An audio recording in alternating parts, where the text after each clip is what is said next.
आज मैं बात कर रहा हूँ इस साल 5 राज्यों में जो विधानसभा के चुनाव में हैं और सरकारें बन चुकी हैं, उनसे जुड़े परिचयोपयोगी तथ्यों के बारे में एनालिसिस के साथ आज आप एक हेडलाइन में बना सकते हैं 5 राज्यों के विधानसभा चुनाव 2022। इसमें पहला राज्य उत्तर प्रदेश। उत्तर प्रदेश की बात करें तो यहाँ पर 7 चरणों में चुनाव हुए सर्वाधिक। पहला चरण 11 फरवरी को था और अंतिम चरण 7 मार्च को था, जबकि सभी 5 राज्यों उत्तर प्रदेश, गोवा, उत्तराखंड, मणिपुर और पंजाब के चुनाव परिणाम आए 10 मार्च को। अब सरकारें बन चुकी हैं तो थोड़ा परीक्षा उपयोगी बिंदुओं को समझिए, नोट करिए। एक हेडलाइन बनाने उत्तर प्रदेश और इससे जुड़े हुए महत्वपूर्ण बिंदु देखिए। नंबर 1, उत्तर प्रदेश में कुल सीटें। उत्तर प्रदेश में विधानसभा की 403 सीटें हैं। हालांकि एक एंग्लो इंडियन समुदाय के सदस्य चुने जाते हैं, मनोनीत किए जाते हैं गवर्नर द्वारा, लेकिन 403 सीटें हैं, इनके लिए चुनाव हुए। नंबर 2, बीजेपी को मिली कुल सीटें और यहाँ 273 सीटें बीजेपी को मिली। नंबर 3, समाजवादी पार्टी को मिली सीटें। समाजवादी पार्टी को इन चुनावों में 125 सीटें मिली, जबकि कांग्रेस को 2 सीटें मिली और बीएसपी 1 सीट पर ही सिमट गई थी। अन्य 2 सीटें निर्दलीय उम्मीदवार के रूप में 2 सीटें यहाँ पर रही, तो ये 403 सीटें हो जाएंगी। उत्तर प्रदेश विधानसभा में परिणाम के बाद 25 मार्च 2022 को मंत्रिमंडल का गठन भी हो गया और आप सब जानते हैं योगी जी के नेतृत्व में दूसरी क्रमशः 18वीं विधानसभा का सृजन यहाँ हो गया है और 25 मार्च को मुख्यमंत्री सहित कुल 53 मंत्रियों ने शपथ भी ली है, 52 मिनिस्टर्स और एक चीफ मिनिस्टर योगी आदित्यनाथ सहित। और 28 मार्च को जिन मंत्रियों ने शपथ ली है उनके विभागों का भी बंटवारा हो गया है। और विभागों की बात करें तो मुख्यमंत्री योगी आदित्यनाथ मुख्यमंत्री के अलावा 34 अन्य विभागों को देखेंगे, जिसमें गृह, नियुक्तियां और सामान्य प्रशासन शामिल रहेंगे। इस बार पिछली बार की 2017 की तरह से ही 2 डिप्टी सीएम भी बने हैं, केशव प्रसाद मौर्य। हालांकि वो सिराथू सीट से चुनाव हार गए थे, लेकिन उन्हें दोबारा से उप मुख्यमंत्री बनाया गया है। इसके अलावा उन्हें महत्वपूर्ण ग्रामीण विकास मंत्रालय भी दिया गया है। उत्तर प्रदेश एक ग्रामीण पृष्ठभूमि वाला राज्य है और यहाँ काम करने की गुंजाइश बहुत ज़्यादा है और उप मुख्यमंत्री के साथ साथ वो ग्रामीण विकास और ग्रामीण रोजगार को देखेंगे। दूसरे डिप्टी सीएम बने हैं श्री ब्रजेश पाठक। ब्रजेश पाठक पिछली सरकार में योगी जी की कानून मंत्री थे। इस बार में उप मुख्यमंत्री के अलावा स्वास्थ्य और चिकित्सा महत्वपूर्ण विभाग भी दिया गया है। इस बार सूर्य प्रताप शाही को उत्तर प्रदेश में कृषि मंत्रालय दिया गया है। और मैंने अभी आपको बताया कृषि प्रधान राज्य है उत्तर प्रदेश, तो इनका विभाग भी बहुत महत्वपूर्ण रहेगा। अरविंद कुमार शर्मा IAS से त्यागपत्र देकर राजनीति में आए, उत्तर प्रदेश बीजेपी के उपाध्यक्ष, प्रधानमंत्री मोदी के अति विश्वसनीय निकटवर्ती अफसरों में से एक। इन्हें भी इस बार मंत्रिमंडल में स्थान दिया गया है, कैबिनेट स्तर के मंत्री बने हैं। आपको नगरीय विकास, शहरी बेरोजगारी जैसा महत्वपूर्ण मंत्रालय दिया गया है। इस बार स्वतंत्र देव सिंह जो कि उत्तर प्रदेश बीजेपी के अध्यक्ष थे, उन्हें भी महत्वपूर्ण जिम्मेवारी के रूप में जल शक्ति मंत्रालय, वाटर रिसोर्स मिनिस्ट्री दी गई है। इस मंत्रिमंडल में जितेंद्र प्रसाद जो कि शाहजहांपुर से पूर्व कांग्रेसी बीजेपी में 8-9 महीना पहले ही आए थे, और उन्हें महत्वपूर्ण विभाग लोक निर्माण विभाग दिया गया है। वे लोक निर्माण विभाग के मंत्री बने हैं। इस मंत्रिमंडल में दया शंकर सिंह को बनाया गया है परिवहन मंत्री, ट्रांसपोर्ट मिनिस्टर। बेबी रानी मौर्य एक वरिष्ठ बीजेपी नेत्री, उत्तराखंड की पूर्व गवर्नर और आगरा की पूर्व मेयर रही हैं।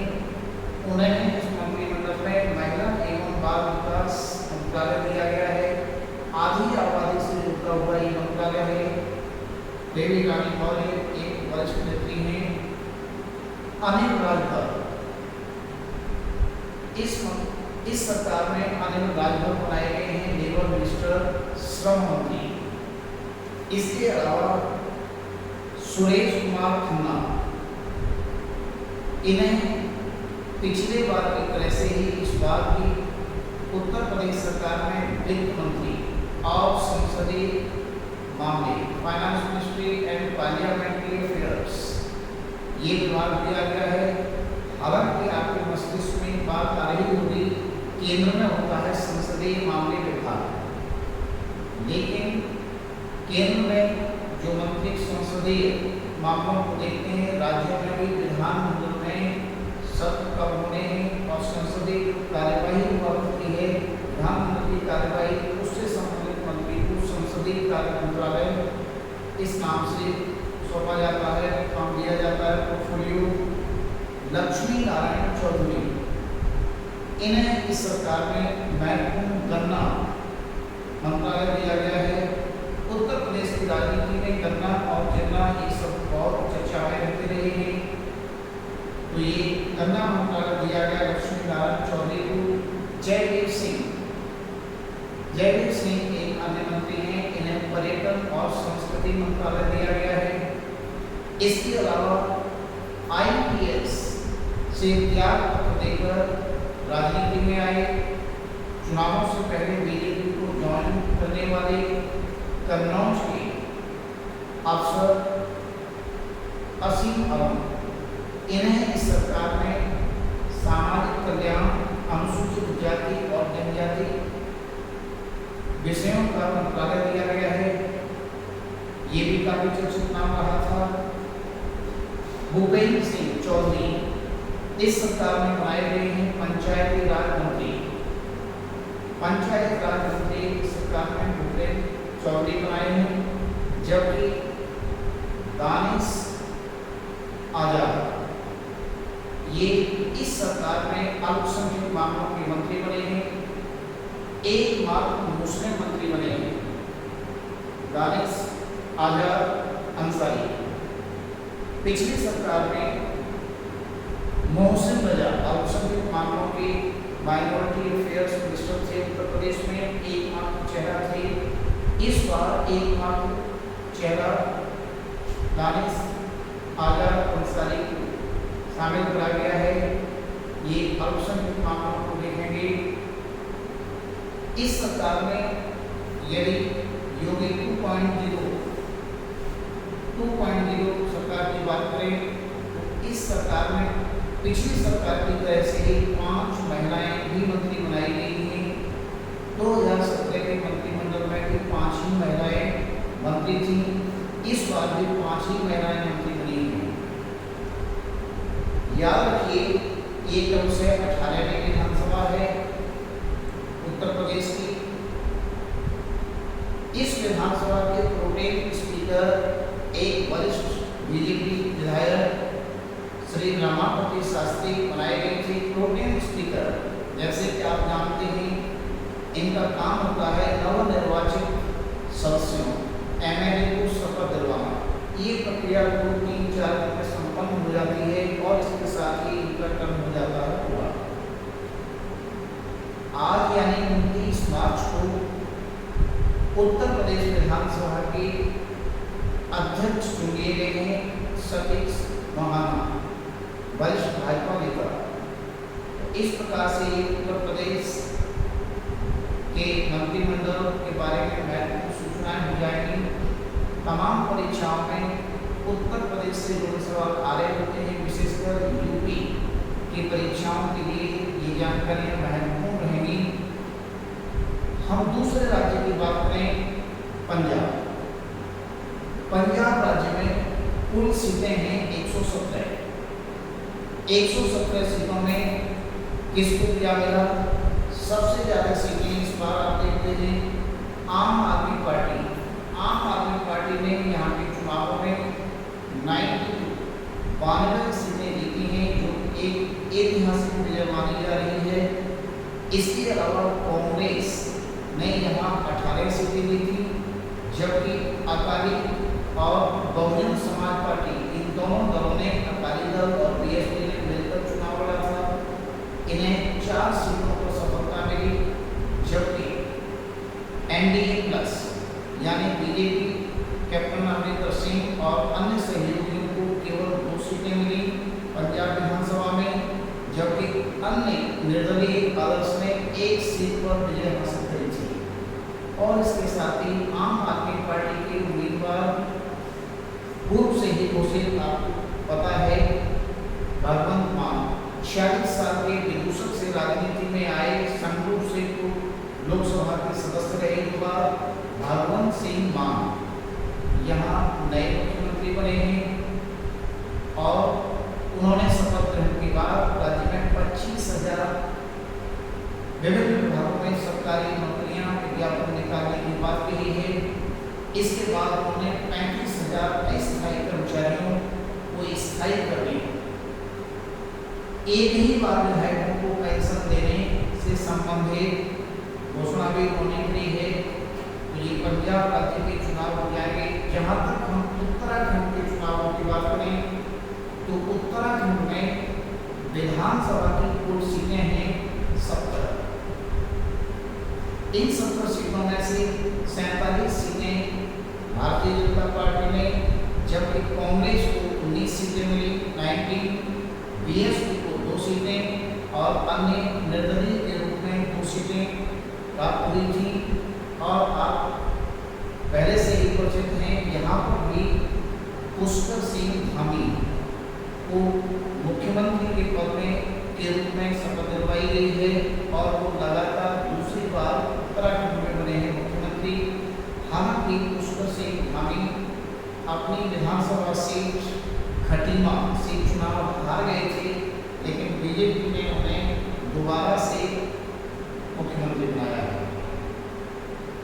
उत्तराखंड में विधानसभा चुनाव के बाद ये 6ठी विधानसभा थी उत्तराखंड की और स्पीकर के रूप में रितु खंडूरी भाजपा की वरिष्ठ नेत्री और उत्तराखंड के पूर्व मुख्यमंत्री रहे, 2 बार मुख्यमंत्री रहे भुवन चंद्र खंडूरी, केंद्र में मंत्री रहे श्री डी.सी. खंडूरी उनकी पुत्री हैं। ये 3 किताबें इतिहास में लिखी हैं। एबीटी विश्वविद्यालय में अध्यापन कार्य से भी जुड़े रहे हैं और इस प्रकार से उत्तराखंड में ये स्पीकर चुनी गई हैं। ये उत्तराखंड में बनी पहली महिला स्पीकर भी हैं, ऋतु खंडूरी। अगले राज्य की हम बात करें चुनावों में गोवा। गोवा में भी इस बार चुनाव हुए थे। गोवा में कुल सीटें 40 हैं। इन 40 सीटों में सबसे ज्यादा सीट बीजेपी को 20 सीटें मिली और कांग्रेस को यहाँ 11 सीटें मिली, जबकि महाराष्ट्र गोमांतक पार्टी एमजीपी को यहाँ 2 सीटें मिली। आम आदमी पार्टी का भी यहाँ खाता खुला था दक्षिण भारत में 2 सीटों के साथ। इसके अलावा रेवोल्यूशन गोवा पार्टी इसे 1 सीट मिली थी और 1 ही सीट गोवा फॉरवर्ड पार्टी को मिली। निर्दलीय उम्मीदवार यहाँ 3 जीते और इस प्रकार से 40 सीटों में सर्वाधिक 20 सीटें जीतकर भारतीय जनता पार्टी ने यहाँ अपनी सरकार बनाई और यहाँ 28 मार्च को प्रधानमंत्री की उपस्थिति में फिर से दूसरी बार प्रमुख सावंत मुख्यमंत्री बनाए गए हैं बीजेपी के। 5वां राज्य रहा नॉर्थ ईस्ट का मणिपुर, जहाँ इस बार चुनाव हुए। मणिपुर में कुल 60 सीटें हैं। 60 सीटों में से 32 विधानसभा की सीटें बीजेपी ने जीती और इस प्रकार से single majority Bharatiya Janata party को प्राप्त हुई और वहाँ बीजेपी की सरकार बनी। कांग्रेस को यहाँ पर 5 सीटें मिली, जबकि क्षेत्रीय पार्टी एमपीएफ को 5, एनपीपी पार्टी को 7, अन्य को 11 सीटें मिली। और यहाँ पर चुनाव के बाद एन बीरेन सिंह को मुख्यमंत्री बनाया गया है। पिछले बार भी वही मुख्यमंत्री थे और दोबारा से मुख्यमंत्री बने हैं। एन बीरेन सिंह एक अनुभवी नेता हैं, पत्रकारिता से भी जुड़े रहे हैं, फुटबॉल से भी जुड़े रहे हैं और अब ये दूसरी बार मुख्यमंत्री बने हैं। इस प्रकार से हाल में फरवरी मार्च महीने में जो चुनाव हुए 5 राज्यों में इनके परिणाम आ गए, सरकार बन गई है और इन राज्यों में चुनाव प्रक्रिया संपन्न हो गई है। इस साल के अंत में आप देखेंगे महत्वपूर्ण 2 राज्य चुनावों में जाने वाले हैं, गुजरात और हिमाचल प्रदेश। तो आज के लिए इस वीडियो में मैं इतना ही रहने देता हूँ। हालिया विधानसभा चुनाव 2022 के बारे में मेरी बात थी। आप इसे देखिए, समझिए और चैनल को सब्सक्राइब भी करिए। धन्यवाद।